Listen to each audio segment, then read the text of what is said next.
Hello, good morning. We will continue from our lesson on Tuesday. Today we will continue with the polynomial that we need to do. And here are on the right-hand column here, you see the list of concepts, basically the list of theorems that you need to know. And we will learn the rest of this today. We already did up to number 7.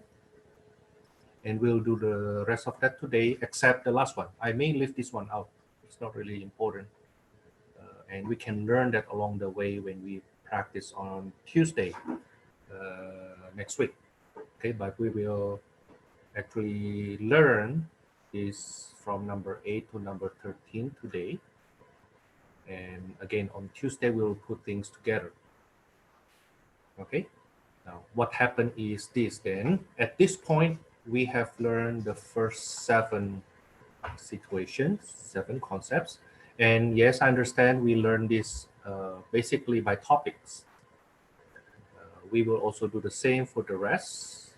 On Monday, we will apply all of this in comprehensive way.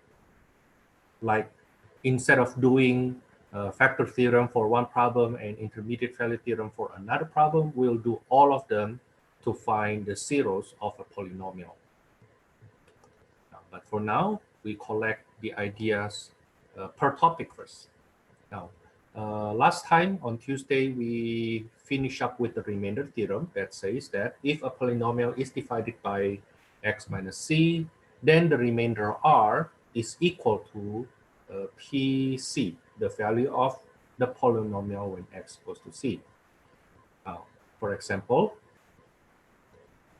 let me do number 50. Number 50 in our textbook, this is from 3.3.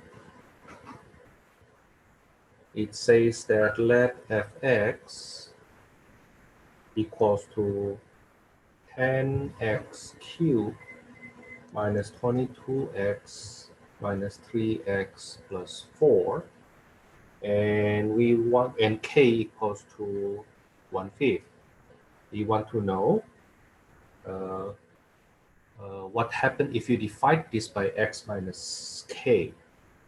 Solution, I will use synthetic division.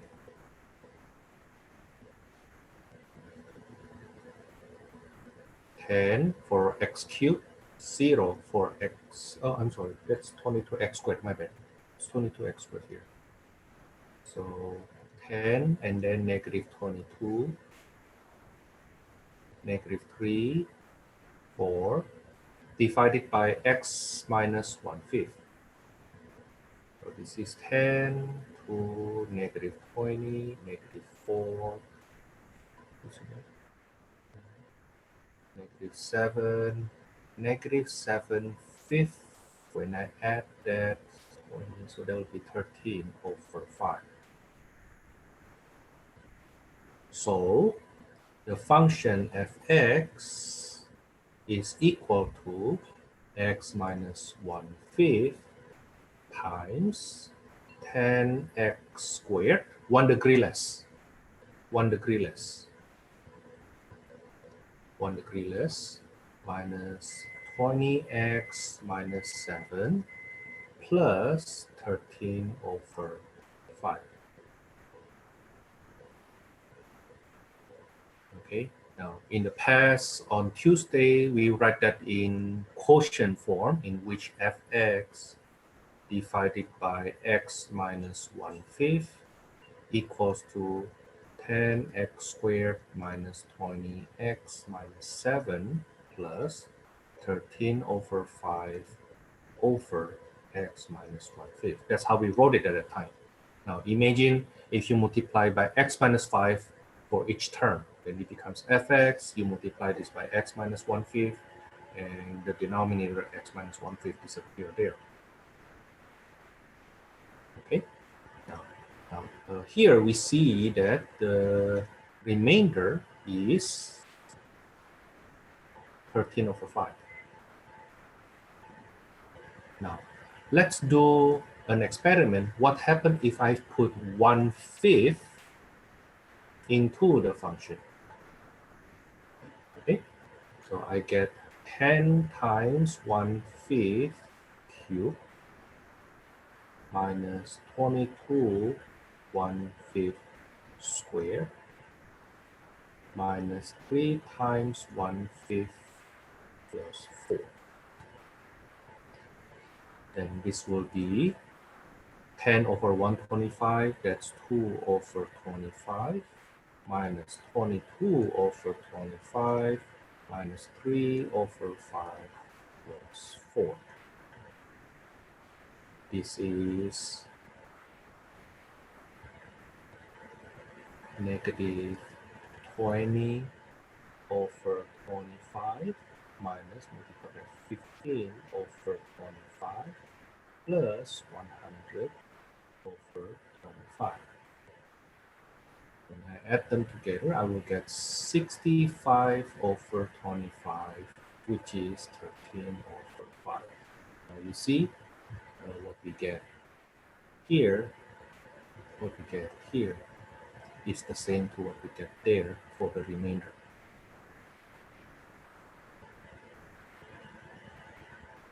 Okay. Now I said earlier that because of this confirmation, we know that one way to compute F15, what we learned before, you plug in F1/5. One way is you plug in 1/5 into the X and then compute. Now we have a new way for polynomial. We can use synthetic division instead. Okay, and you can see that we have less struggle actually to compute F1/5 in this case using synthetic division. Less fraction to deal with, right? Less fraction to deal with. Okay. Now, because of this remainder theorem, that's the review from last time. Because of this remainder theorem, then there are two big consequences of this remainder theorem. Two big consequences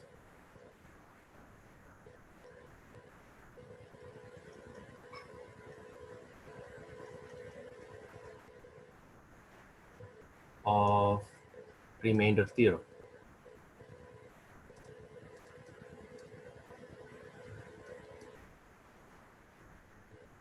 And they seems to be not related to each other. The first one is factor theorem that says that if px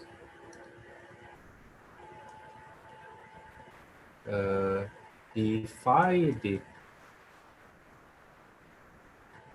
by x minus c, maybe I say it this way.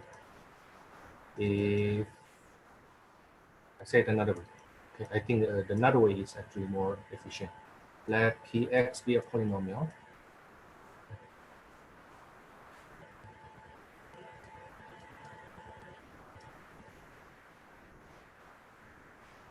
And c is a 0 of px. Then x minus c is a factor of px. Proof.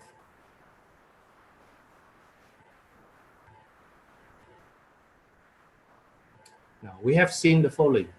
When we say c is a 0 of px, that means by definition pc equals to 0, right? But if pc equals to 0, it means by remainder theorem, the remainder is 0. The remainder theorem. And therefore, px equals to x minus c times the quotient x plus 0, which implies no remainder, therefore x minus c is a factor of px.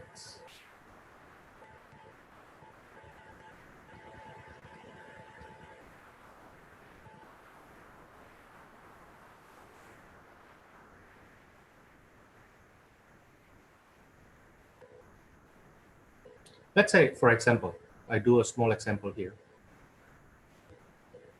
We say let px be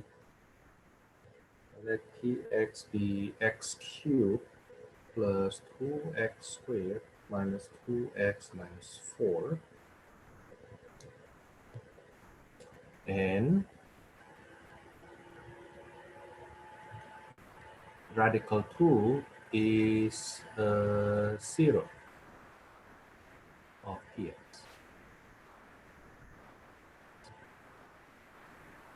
Now, according to this factor theorem, factor theorem,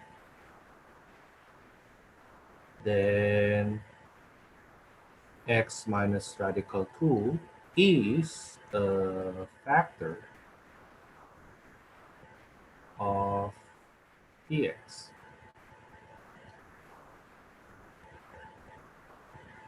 Actually, we can say the following.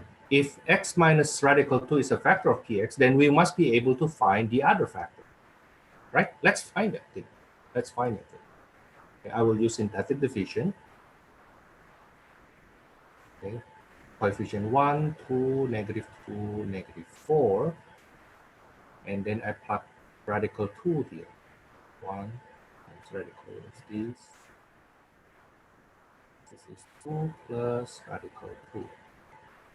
Multiply by radical 2, this is 2 radical 2 plus 2, this is 2 radical 2. Multiply by radical 2, this is 4, this is 0.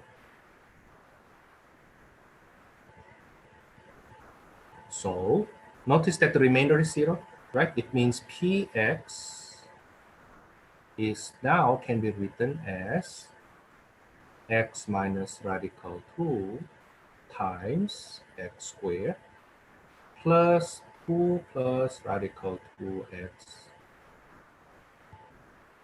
plus 2 radical 2.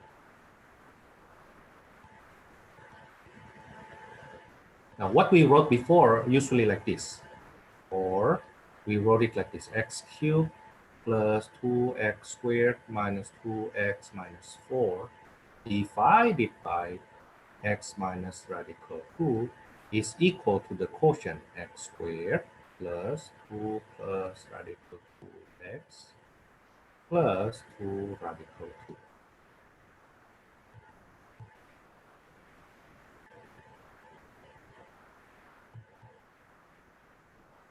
Okay? Now, that's to explain the factor theorem. But this factor theorem enable us to see what I call the Trinity of Zero. This is my own term. This is my own terminology. C is a zero of a polynomial px. By definition, that means pc equals to 0. Right? That's by definition. Now, if c is a 0, it means x minus c is a factor. X minus c is a factor of px. Okay. Now, therefore, if you know the remainder is 0, it means x minus c is a factor. Now, actually, we can extend a bit further that if c is a real number, then c comma 0 is an x-intercept of the graph of px.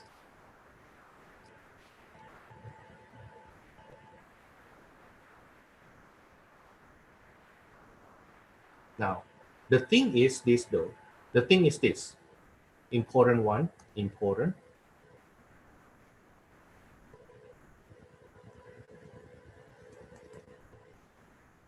If C is a zero, if C is a zero of Px,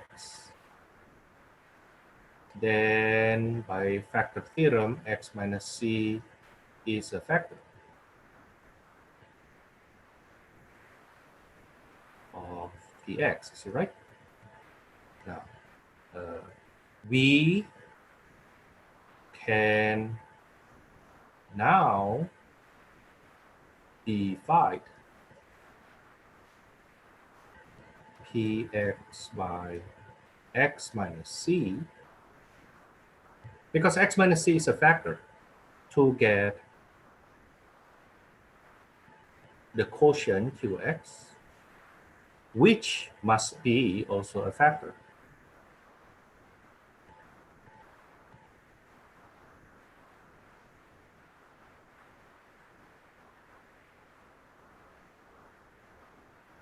Of Px. Now the thing is, yet the degree of Qx is now less than n.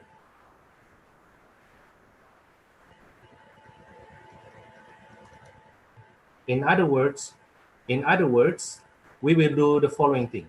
If I have a polynomial and I found a zero, let's say I found a zero, okay, then I will divide Px by x minus C. Then I will get Qx, which is a factor. Then I can find another zero for this repeatedly to reduce that to eventually find all zeros.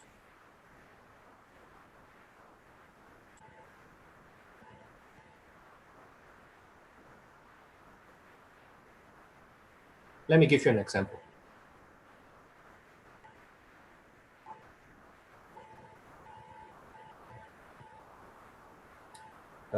Suppose I'm looking at a good one here. Give me a second.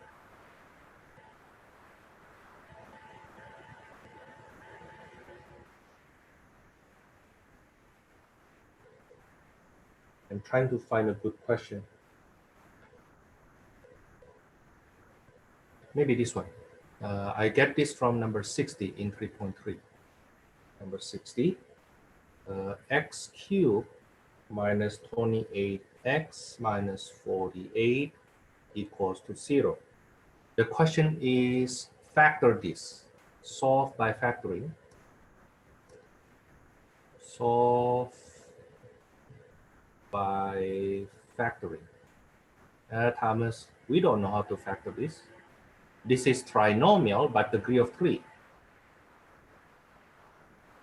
Now, notice that they tell us one very important stuff, saying that solve by factoring, knowing if they tell us that x equals -4 is a 0.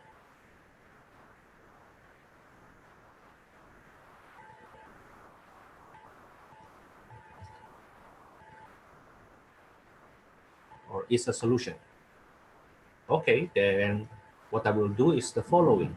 Notice that the polynomial on the left is the degree of 3, right?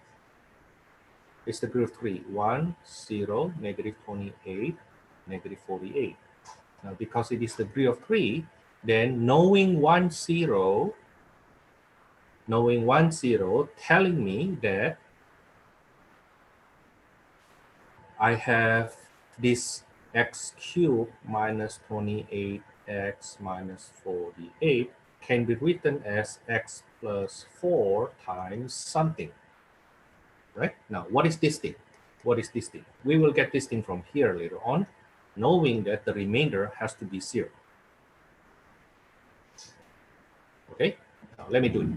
1, -4, -4, 16, -12, 48, 0. So this is now x squared minus 4x minus 12. right? Notice that I reduce from degree of 3, now it becomes degree of 2, because I know 1, 0. Now from there I go on further. Well, okay, the right-hand side, the last factor is quadratic and it is factorable. So let me factor.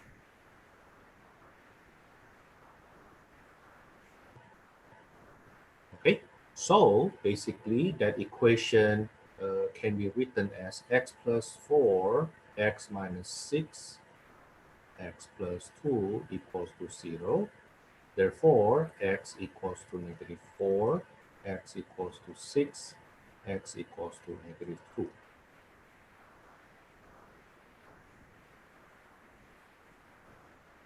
And if I want to say the function fx is that polynomial, so let me write it as a side work, as a further comment. So if fx equals to x cubed minus 28x minus 48, now I can factor that to be x plus 4, x minus 6, x plus 2, then I can graph that now.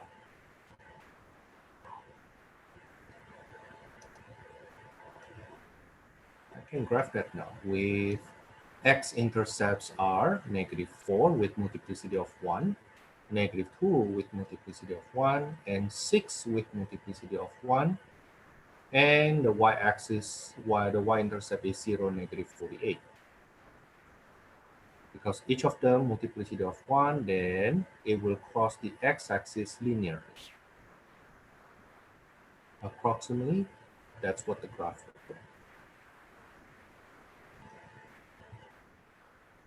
Okay, notice that it's degree of 3 with leading coefficient 1, so it will be, the far end behavior will be bottom top.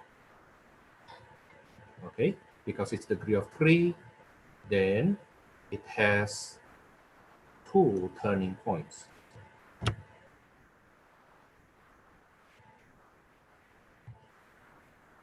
Okay, now that's for factor theorem.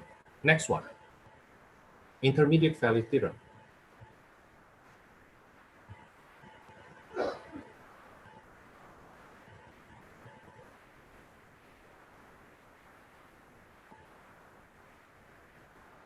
Now, intermediate value theorem is actually a very big theorem that we use not only in this college algebra pre-calculus, you will also see this again in calculus.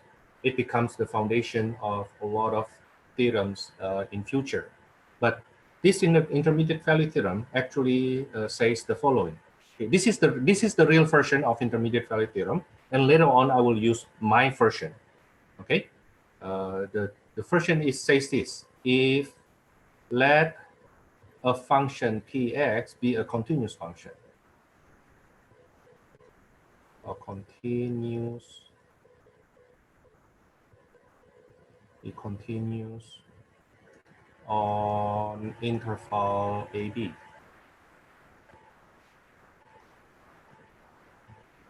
Pictorially, if it is continuous on AB, let's say it looks like this.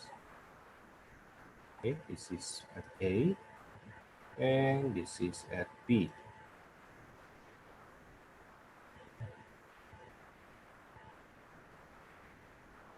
And then let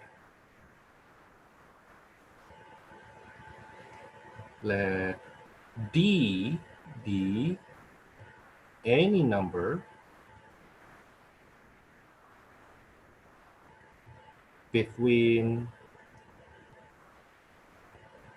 FA and FD. So this is FA, this is FB.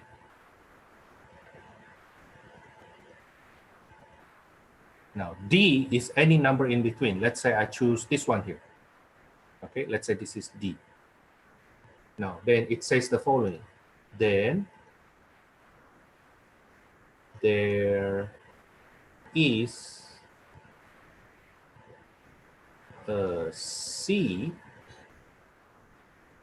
there is C between A and B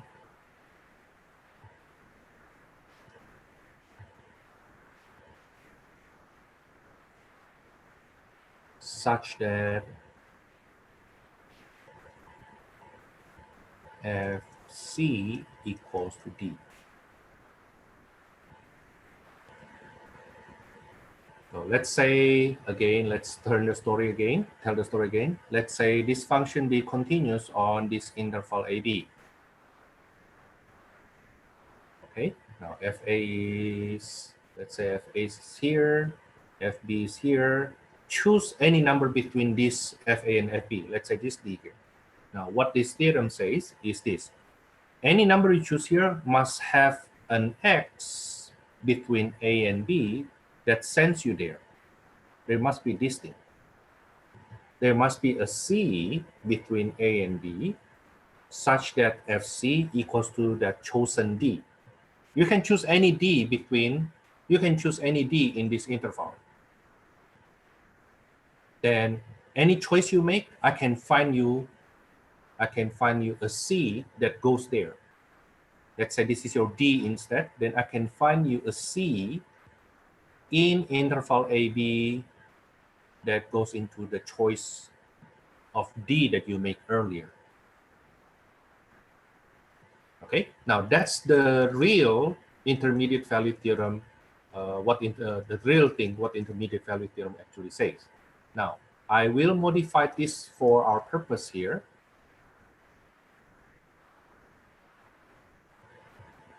I call that consequence of intermediate value theorem, consequently,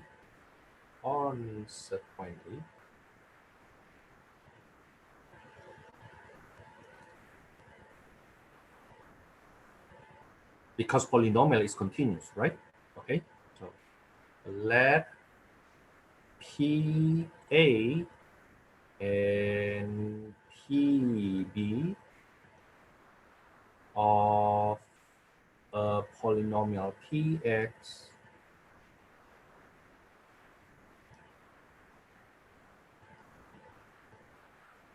have opposite signs.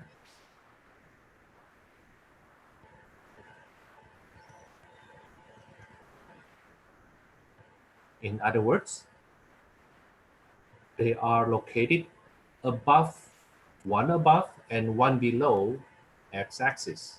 So let's say this is PA and this is PB.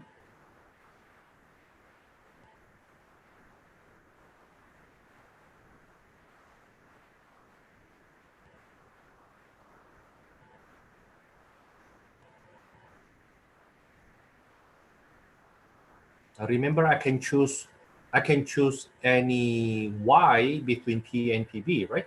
Now, because they're opposite sign, there must be x equals to y equals to 0 that I can choose.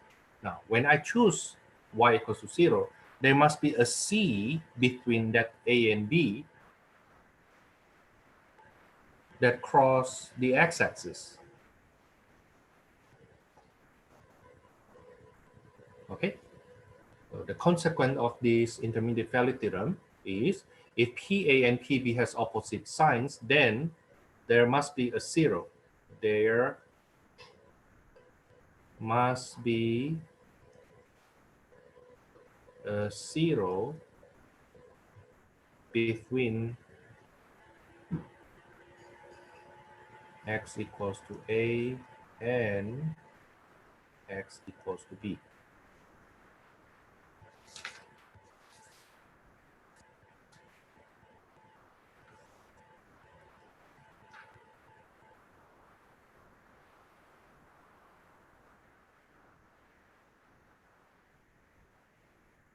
Okay.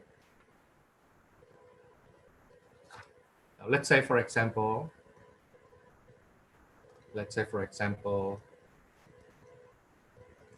let Px equals to 3x cubed plus 2x squared plus 3x minus 7. I don't know what this looks like. Okay, but I can show the following. Show that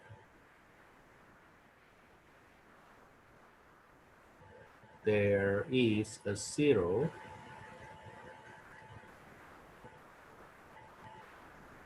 in this interval 0, 1.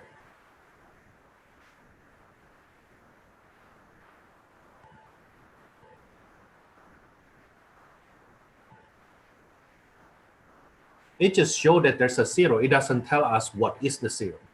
It just shows that somebody in the room in that interval. It doesn't tell us who is in the room. Okay? What we can do is this. Well, we find out what is P0. P0 equals to the y-intercept, right? -7. Okay, now P1, you will see every time we want to compute polynomial at 1, that's basically adding all the coefficients. Now notice that since P0, which is -7, and I'm sorry, this is, yeah, that's possible. And P1 is equals to 1, as have opposite signs.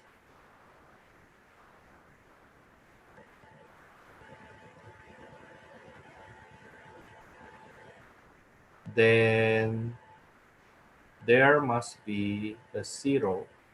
There must be a zero between 0 and 1. A word of warning. Note that nothing can be said. Nothing can be said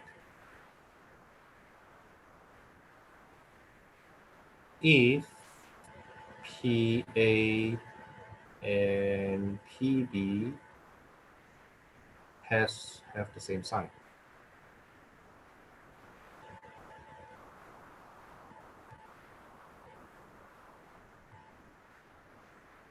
So let's say you have a function that looks like this. So PA, let's say, is here and PB is here. So it is possible that there's no zero in between. It doesn't cross, it doesn't touch x-intercept, x-axis. But it is possible that it has some, right? So we don't know. We don't know. If they have the same sign, we cannot conclude anything. However, what this intermediate value theorem says is, if the graph have opposite signs at A and at B, then there must be a point when the graph cross x-axis. Because it's continuous, there's no way for this guy actually all of a sudden jump down there. No way. It must go, right? It must go through them. That's what intermediate value theorem says. Now, why I relate this to intermediate value theorem? I relate this to remainder theorem. Because one way for us to compute P1 is by synthetic division.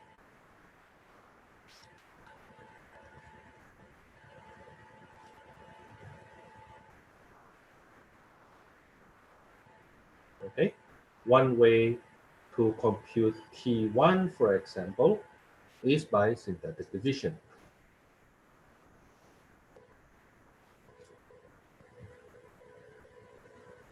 That's for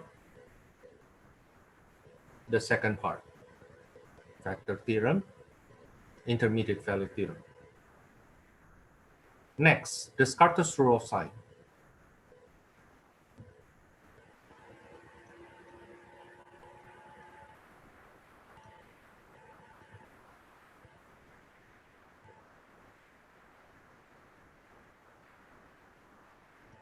Now, before we get into Descartes' rule of sign, let's define the phrase variation of signs first.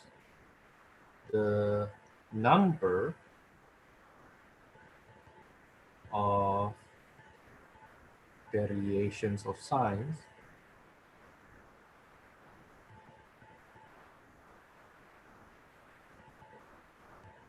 of a polynomial px is the number of times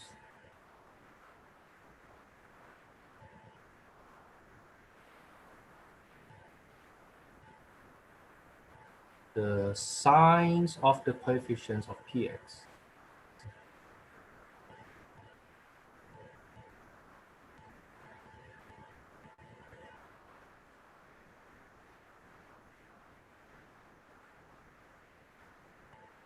in descending order change.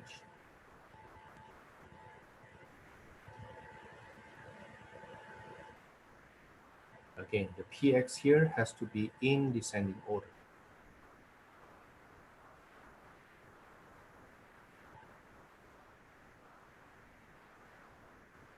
Well, let's practice first what does it mean to how to compute the variation of signs. So let's say, for example, px equals to the 3x cubed plus 2x squared plus 3x minus 7. Now notice that it is already in descending order, degree of 3, degree of 2, degree of 1, constant, right?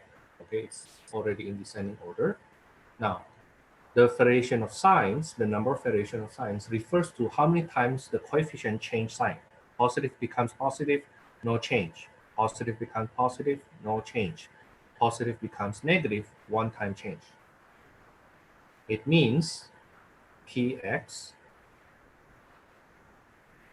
has one variation of signs.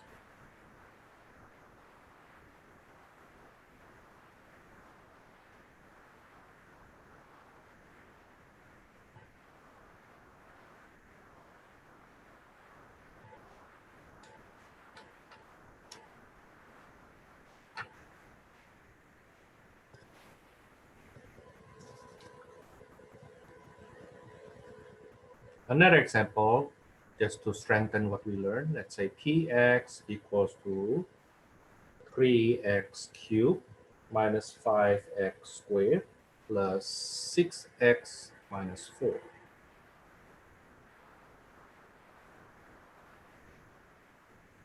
Already in descending order. There's one variation of sign here. Positive becomes negative. Negative becomes positive. Positive becomes negative. So this px has 3 variation of signs.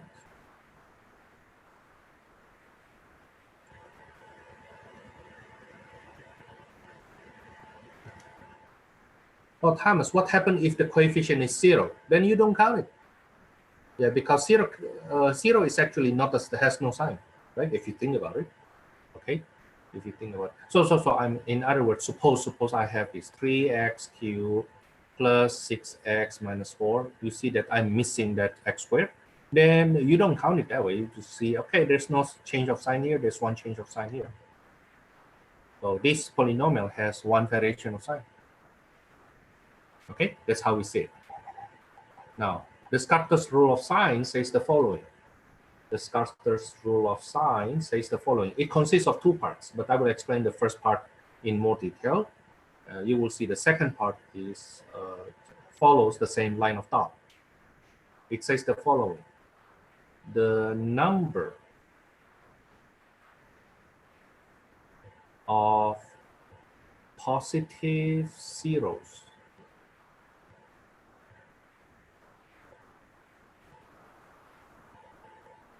px has, consequently, this gives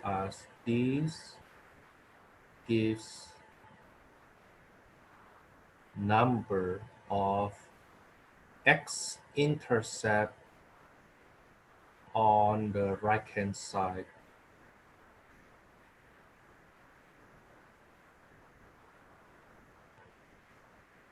of y-intercept,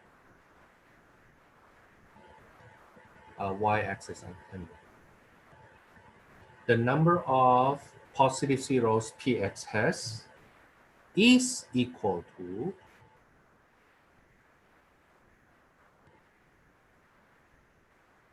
the number of variation of signs of px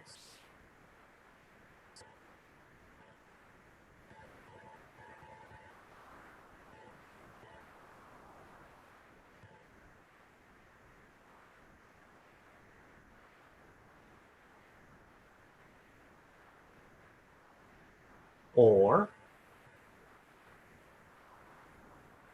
that number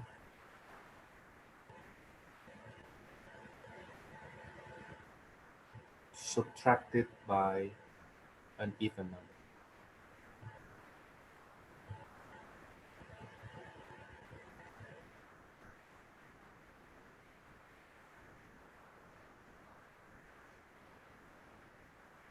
What do you mean, Thomas?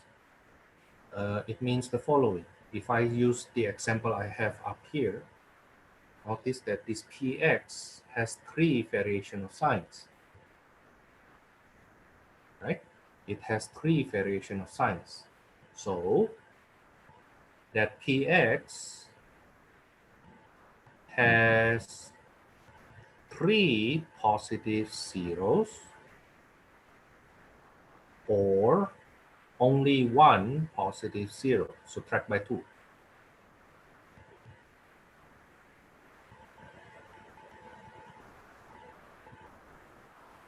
Now suppose for example, if variation of signs is, let's say, 6, then px has either 6 or 4 or 2 or 0 positive zeros.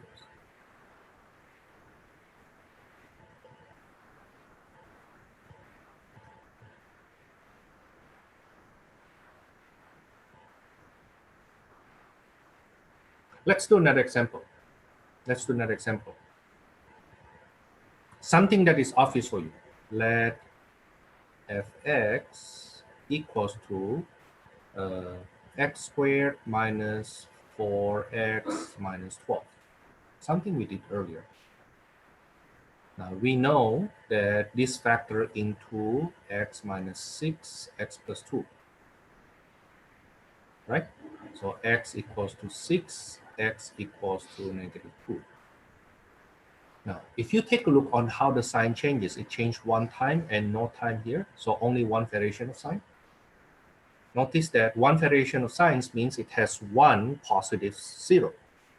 This is one positive zero.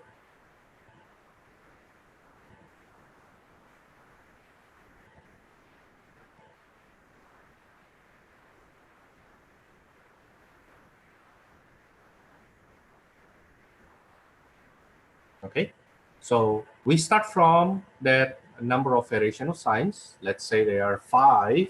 Then how many zeros that polynomial may have? Then it either have 5 or 3 or only 1 positive zeros. But this also means you cannot have 2 positive zeros. It also means you cannot have 4 positive zeros. Okay. Let me do the second part. The second part is actually very similar to the first part. The second part, the number of negative zeros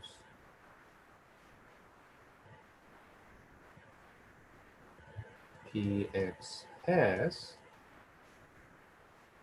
is equal to, so this time we do the negative one, is equal to the number of variations of signs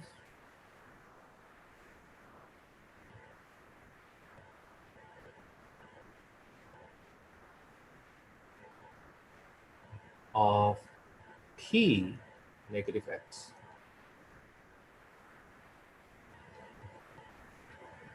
So if you want to see the number of positive zeros, you look at the variation of signs of px. For negative zeros, you look at the variation of signs of p negative x. Or that number subtracted by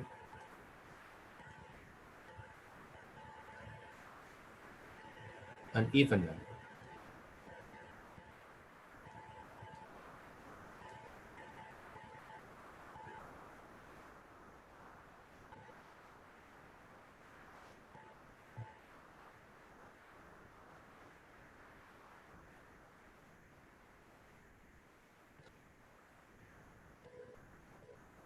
Let's say, for example, I do number 90 from 3.4.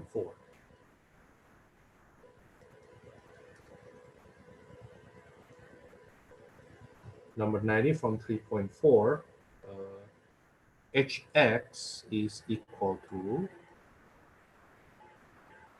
2x to the 4 minus 3x plus 2.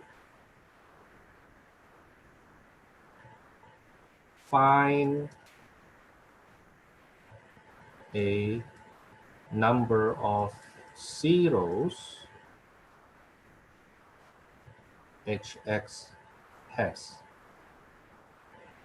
Second, number of positive zeros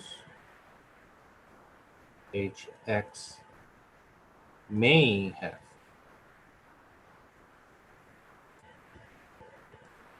Number of negative zeros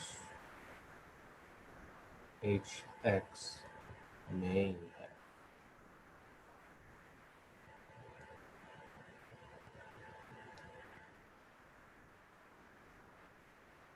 Okay. Now, part A, how many zeros this polynomial may have? For sure, hx has how many zeros? Hx has, for sure, 4 zeros. How do we know? By fundamental theorem of algebra. Fundamental theorem of algebra says number of zeros, regardless positive, negative, or complex, equals to the degree.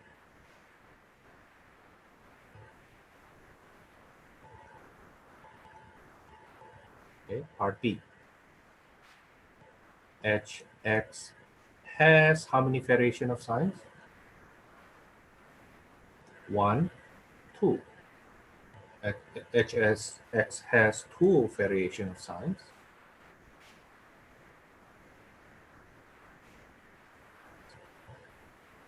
Two variations of signs.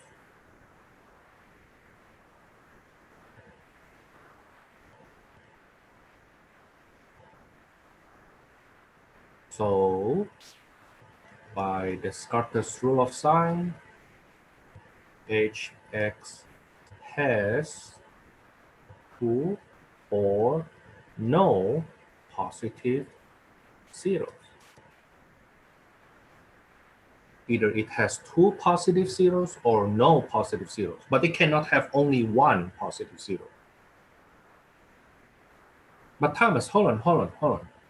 According to fundamental theorem of algebra, you say that it has 4 zeros, right? Yes, the total has to be 4.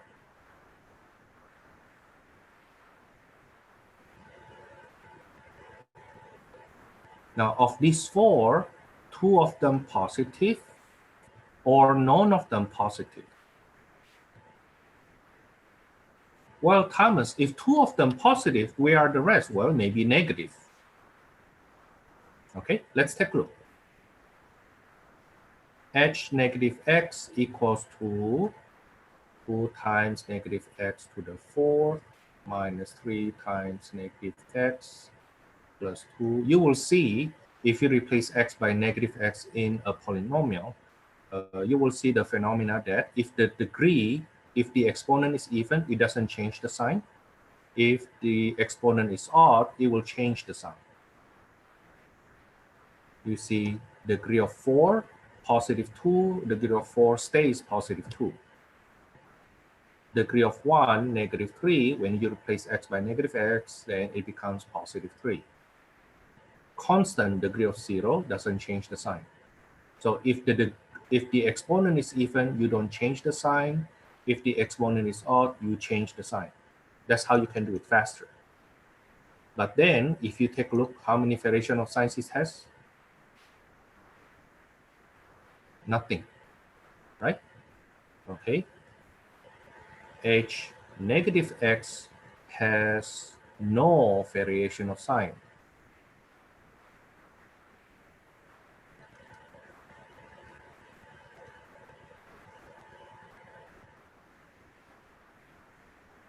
It means by Descartes' rule of sign, the hx has no negative 0.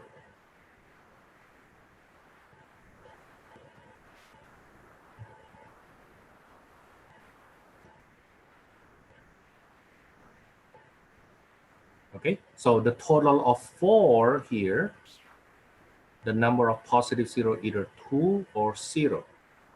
How about the negative zeros? For sure it's 0. So where are the rest of the zeros, Thomas? Well, maybe complex. Complex number is neither positive nor negative. So it will have 2 complex zeros or 4 complex zeros. Notice that the total has to be 4.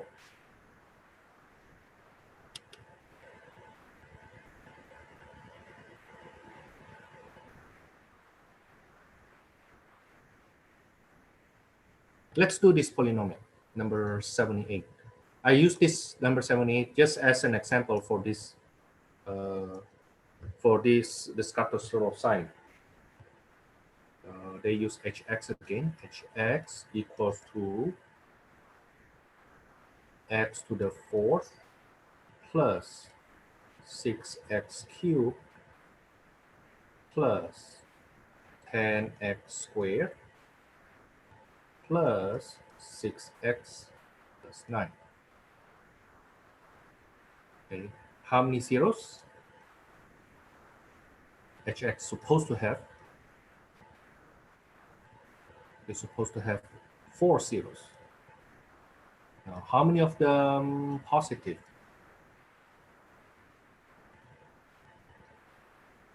0 positive. None of them positive. Why? Because the variation of sign, it's all positive to positive, positive, positive, positive. So none of them, variation of sign is 0, so that will be 0 positive 0, no positive 0. Now how about negative zeros? Then I need to first compute h negative x.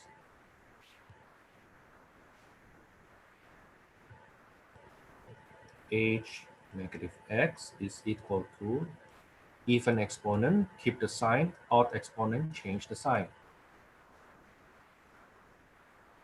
I mean, you can just plug in negative x and then simplify.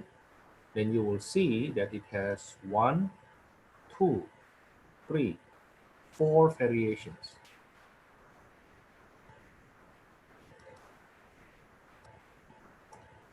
So hx has 4 or 2 or 0, negative 0.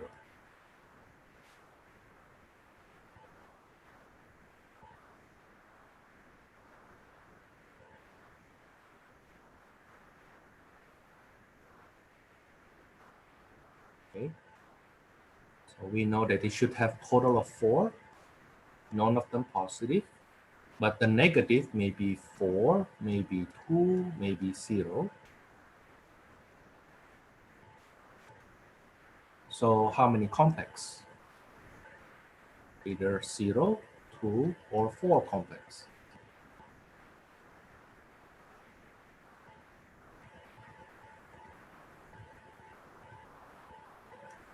Descartes' rule of signs tells us Descartes' rule of sign tells us how many zeros we have on the right-hand side and how many zeros on the left-hand side. Fundamental theorem of algebra tells us how many zeros. The number of zeros. Descartes' rule of signs tells us the number of zeros on positive side. When I say positive side, it refers to this side here, and on negative side.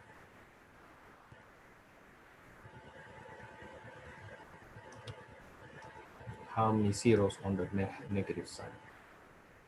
Okay, implicitly, it also tells us number of zeros, number of complex zeros.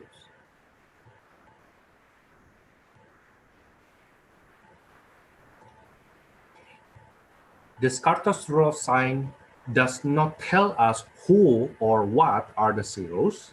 It just tells us how many. It tells us how many people in the room. It tells us how many people in the positive room,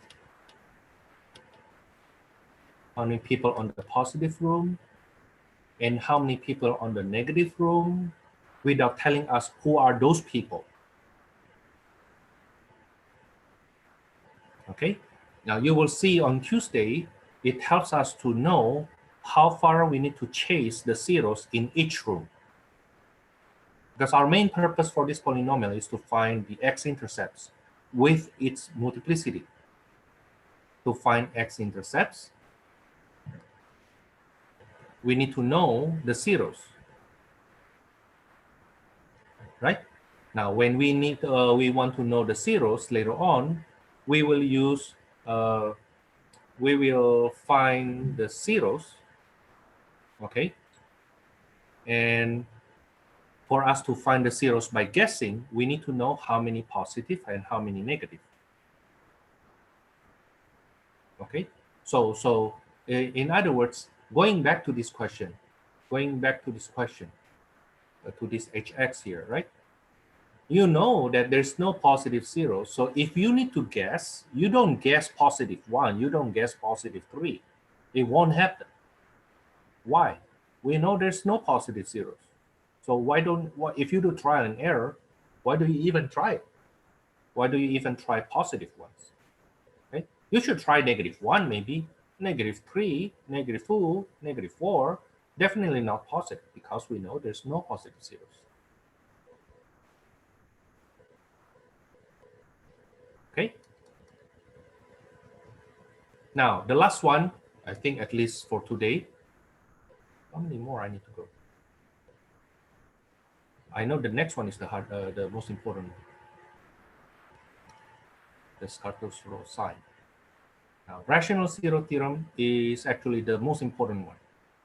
Conjugate zero theorem is actually not too hard. Rational zero theorem.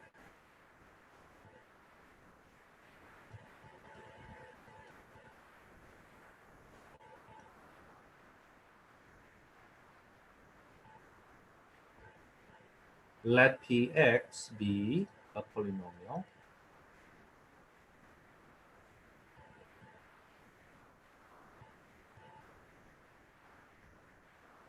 with integer coefficients.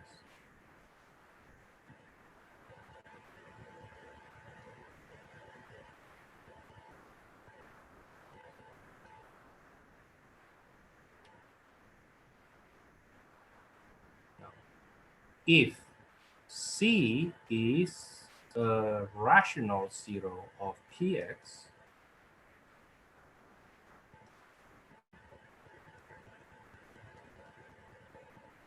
in other words, C is a zero and C is a rational number,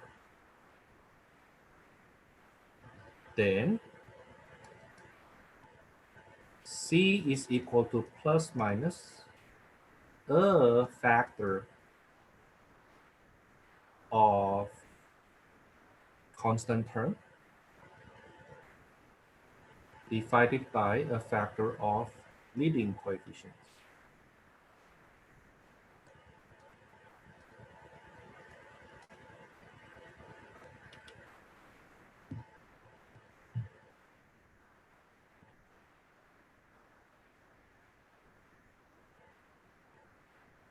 Now let me borrow that number 78 again.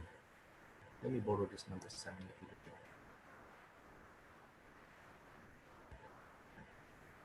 again.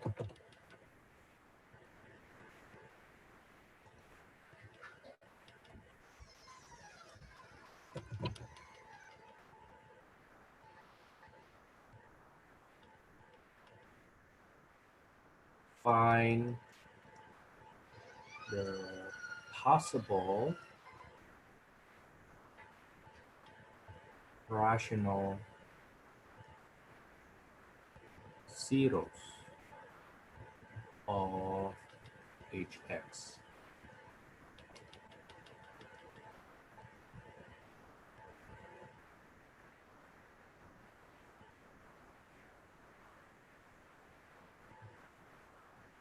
Notice that the coefficients are all integers. The coefficients are 1, 6, 10, 6, 9. They are all integers, right? Okay. So if you can find a 0 and that 0 is a rational number, then that zeros must be a factor of 9, which is 1, 3, 9, a factor of the constant, over a factor of the leading coefficient, in this case 1.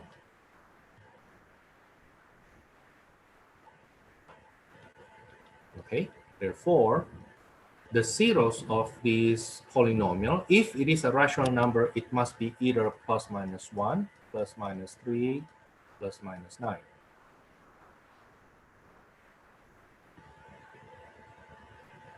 Now, if you remember, we did earlier that according to the Scatter's rule of sign, it won't be positive, right? So if I need to make a choice, I need to do trial and error. I will try and error these 6 numbers here.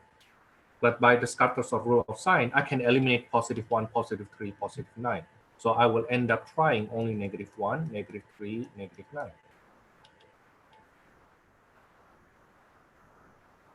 Okay, if I need to do trial and error, an educated one, then the Scatter's rule of sign, rational zero theorems, helps me with these 6 possibilities, but the Scatter's rule of sign get rid of the negative, the positive parts. Where are the 1 and 3 coming from? The factor of 9. So this 1, 3, 9 are factors of that 9. Okay, just like this 1 here comes from the factor of that invisible 1. There's only one way. Okay.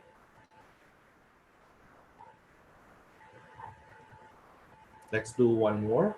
I want to use the one with degree of 4. But I don't really. Oh, yeah, I have that. No, that one is not nice. Number 68. Or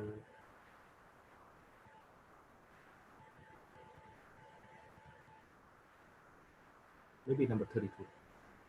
Number 32. Yeah, it's not nice. I don't like that. 34 then. Number 34, again, this is from 3.3. Number 34, fx equals to negative 3x cubed plus 20x squared minus 36x plus 16.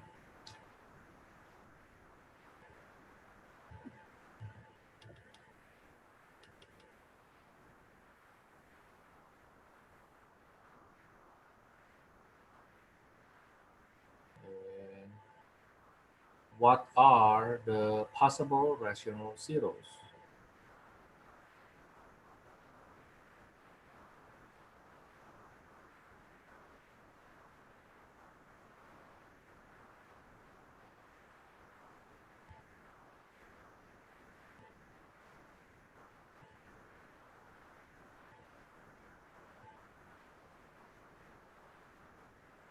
Zeros and rational. Solution. If C is a rational zeros of fx, it must be plus minus a factor of 16. Can you give me what are the factors of 16?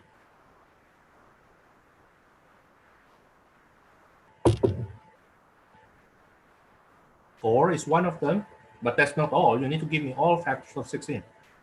1, 2, 4, 8, 16. 1, 2, 4, 8, 16. I usually do it this way. 1 pair with 16, give me 16, 2 and 8, 4 squared, right? That way you don't lose anything. Okay, now how about the denominator? What are factors of 3? 1 and 3 only, right? Okay, so from there we see the possible rational zeros of this polynomial is plus minus 1, plus minus 2, plus minus 4, plus minus 8, plus minus 16, plus minus 1/3, plus minus 2/3, plus minus 4/3, plus minus 8/3, plus minus 16/3. Thomas, that's a lot. I know, but at least you don't have you don't have 3 in that list. You don't have 5 in that list. You don't have 10 in that list. You don't have 1/4 in that list, right? Don't you think that's nice? I mean, that's a lot, but without this, you have no, without this list here, you need to do trial and error without any point of reference. If you need to do trial and error, basically later on, you start from this list. Okay. From this list, then you know, oh, I don't need to try 3, right? Okay. I don't need to try 3.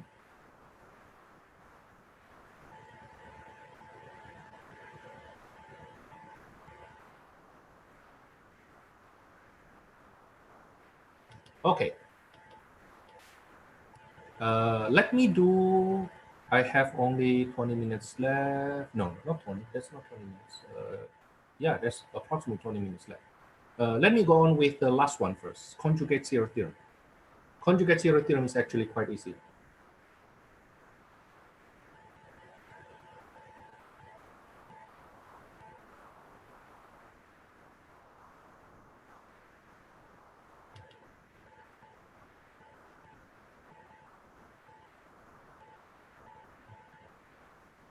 Conjugate zero theorem says the following.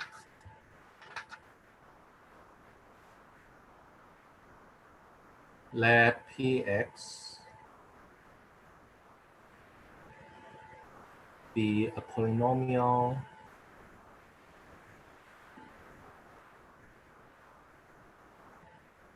with real coefficients.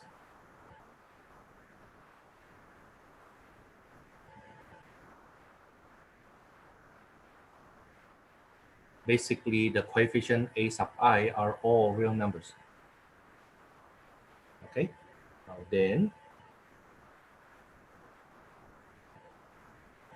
if a plus bi, a complex number, is a 0, then the conjugate a minus bi is also a 0.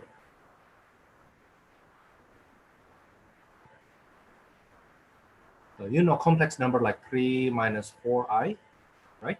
Now, 3 plus 4i is the conjugate of that. Now, the thing is, when a 0 is a complex number like this,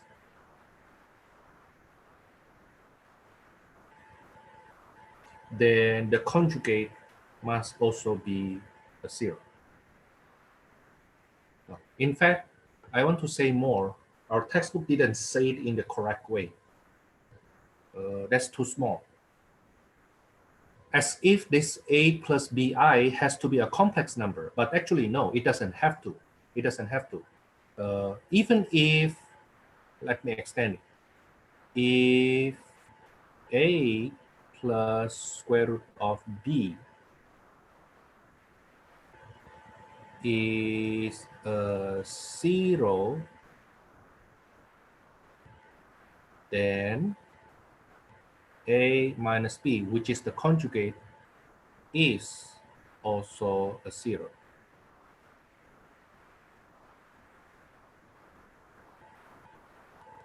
Okay, as long as this b is not a square number.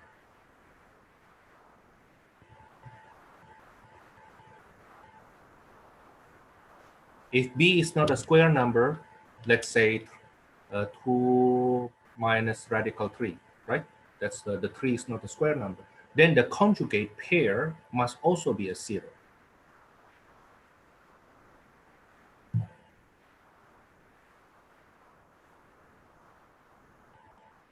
Okay, that's what conjugate zero theorem says.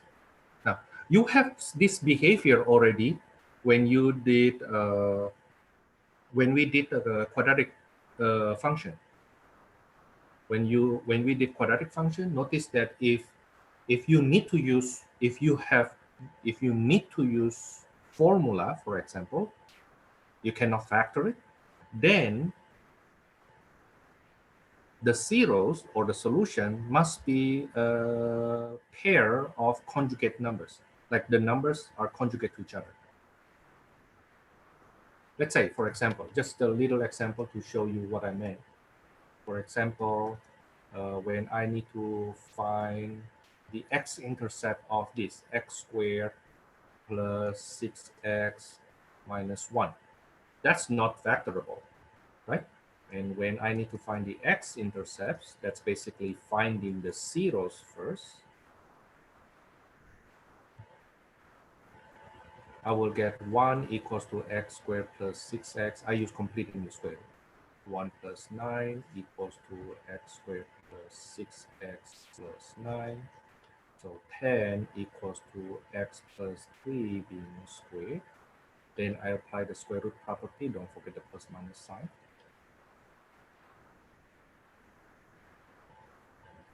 So negative 3 plus minus square root of 10 equals to x.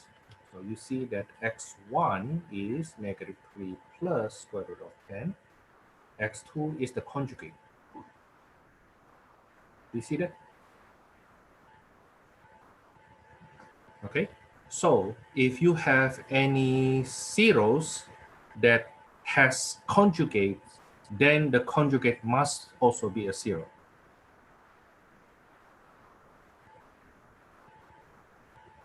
Okay. In some sense, if you invite somebody who already married to your party, okay, your invitation implies you have to also invite the wife or the husband, the spouse. Okay. If that person is single, has no conjugate, then your invitation goes to only one person, right? But if your invitation goes to somebody who already married, then your invitation also implies the spouse also get invited. Okay, I mean, that's the ethics, right? Okay, that's the ethics. If you know that person is married, you won't invite that person only without inviting the spouse. Okay. Now, in the last 10 minutes, I will try to show you what we will do on Tuesday. In the last 10 minutes, I will show you what we will do on Tuesday. What we'll do on Tuesday is to combine all the theorems that we have learned so far.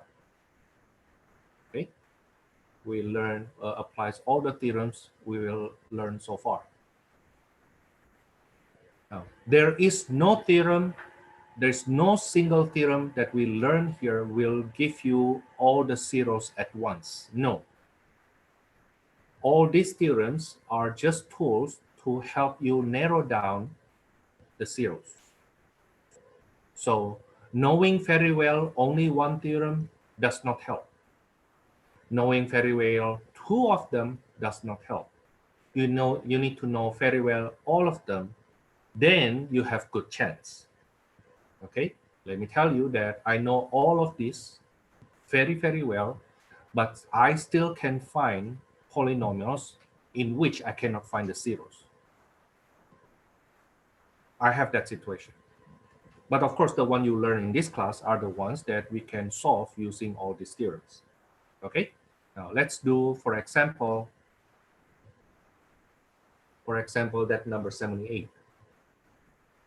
Number 78, hx equals to, at least we touch base of that function earlier, x to the fourth plus 6x cubed plus 10x squared plus 6x plus 9. What we have known so far,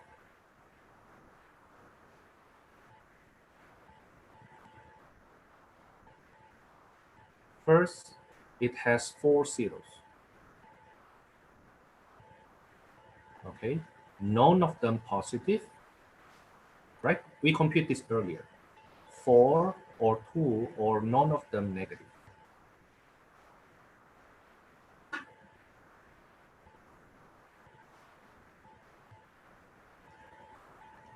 What else do we know? We know that the rational zeros theorem tell us that if that's a zero, it must be plus minus 1, plus minus 3, plus minus 9. Now, of course, together with the top one, the rational zeros will only be -1, -3, or -9. Cannot be positive, right?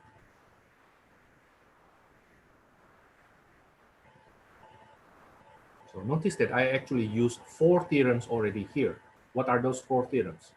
Fundamental theorem of algebra. We know 4 zeros. Descartes' rule of sign. And then rational zero theorem. Now from here, then I see, oh, okay, if I need to do some testing, okay, I need to guess, I will guess one of these 3. Okay, so find those zeros. Okay, I will do try and error. 1, 6, 10, 6, 9. Let me try -1.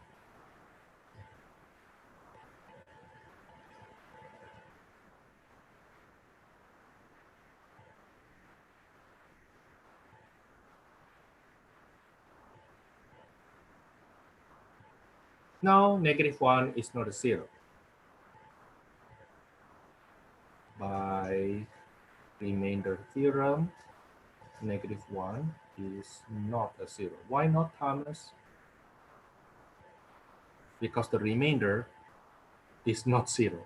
If the remainder is zero, then if the remainder is zero, then -1 is a zero. Okay. In other words, p -1 equals to 8. Okay. -1 doesn't work. Let's try 3. 1, 6, 10, 6, 9. If I try -3, 1, -3, this is 3, this is -9, this is 1, -3, this is 3, this is -9, 0. Oh, okay.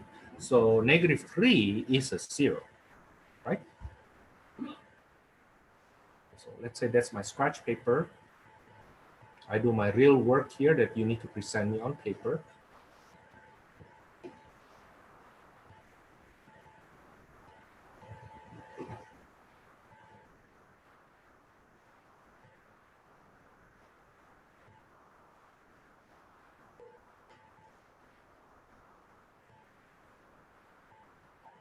Now, is it possible that -3 is a 0 with multiplicity 2 or multiplicity 3? Let's try. So I continue from here. I try -3 again. Let's see if it works.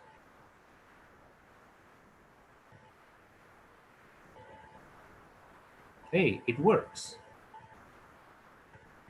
So negative 3 is a 0 with multiplicity of 2.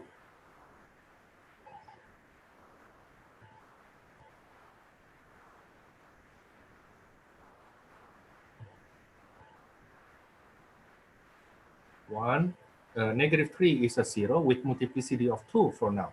And at this point, you can update your list already that according to rational zero theorem, this is leading coefficient 1 and constant 1, right? Even if it has rational 0, the rational 0 must be a factor of 1 over a factor of 1. Does it make sense? Maybe I go back a little bit.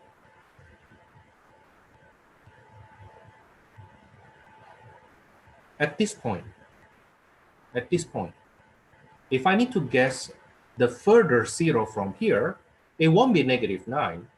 We know 9 will not work, right? In our list earlier, we have plus minus 9. We know positive 9 will not work based on the Scotter's rule of sign. But how about negative 9?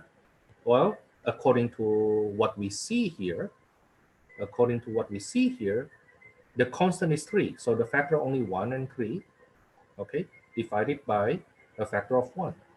So it's either negative 1 or negative 3. We try negative 1 earlier, doesn't work. But negative 3 still have a chance, definitely not negative 9 anymore. So all of a sudden, even though what I tried was negative 3 earlier, and yes, negative 3 is a factor, is a 0, okay? Now I can update my list. Using this, I can update my list that it will be either negative 1 or negative 3 only. But we tried negative 1, didn't work. Okay, so at this point, we can say that our hx is equal to x plus 3 squared times x squared plus 1. My x plus 3 squared coming from here with multiplicity of 2. My x squared plus 1 coming from here.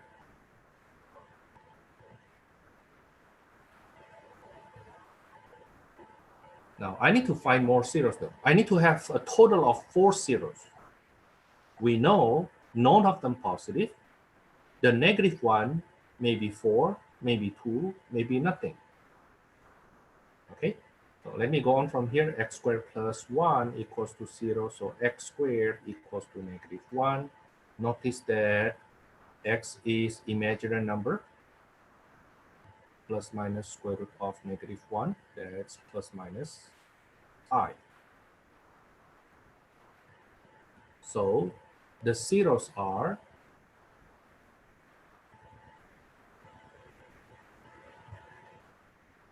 x equals to negative 3 with multiplicity of 2, x equals to I, x equals to negative I, and notice that this I and negative I are conjugates.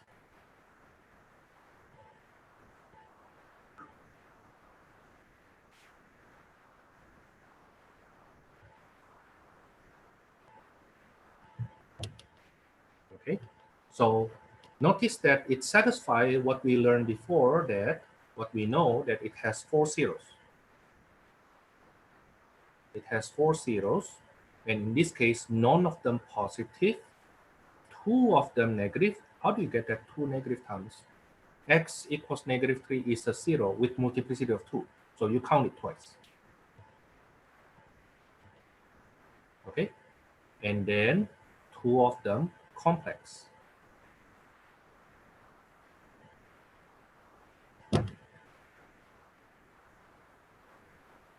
Does it make sense? Okay, now on Tuesday next week, what we will do is we will apply what we learned here. I know the linear factor theorem I have not teach you, but that one is super easy. That one is super easy. Actually, I can just show you here. What is the linear factor of this? Then the linear factor of this will be hx equals to x plus 3 squared, x squared plus 1 becomes x plus I, x minus I. Yeah, basically you can factor it in a way that you have linear, linear, linear. It's x plus something or x minus something. That's basically what linear factor theorem says. Okay, your suggested homework will be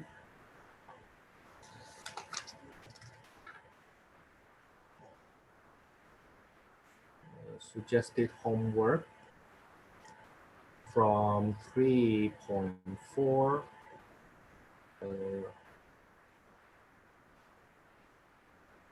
number 19 to number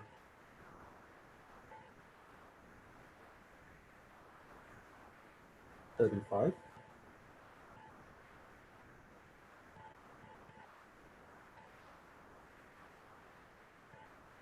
And then number 87 to number 93. And what I want you to do is just find the possible rational zeros, not finding all the zeros. Just apply a rational zero theorem here. And for this one here, the Scarter's rule of sign. That's all I want you to do. Okay, that's all I want you to do. The rest are actually on the easy side. The hardest one is actually rational zero theorem, the Scarter's rule of sign. On Tuesday next week, we will combine all of these to find all the zeros and to graph the polynomial. Okay, that's for today. See you then on Tuesday.